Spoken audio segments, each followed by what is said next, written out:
Vorige weken lei deze plassen vol met deerde visk, omdat er geen zuurstof meer in het water zit. Maar er zijn meer beesten die het te lijden hebben onder de droogte. Voor een protinsecten is dat natuurlijk wel net zo best. Want er zijn natuurlijk ook een prot nectarplanten voor vlinders bijvoorbeeld. Ja, die komen net tot bloeien of die verdroegen en dus er is geen nectar voor de beesten.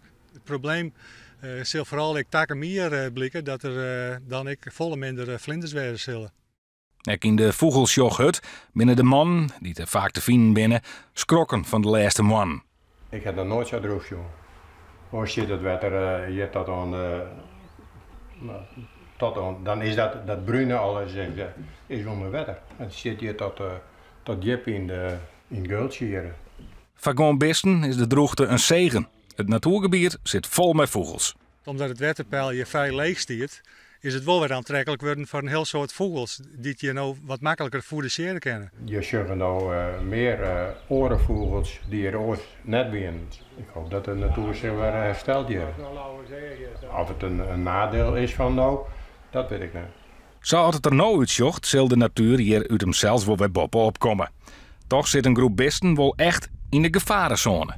Ja, bij hele zeldzame soorten. Daar heeft de kans dat het herstelt is volle liter vanzelf. Dus dat kan vol lang het worden.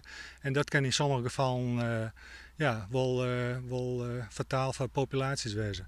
Nou is het wel zo voor zichzelf dat als hier een bepaalde populatie staat, op de duur zal het wel weer aanvuld worden vanuit de orenplakken, maar dat kan heel lang worden.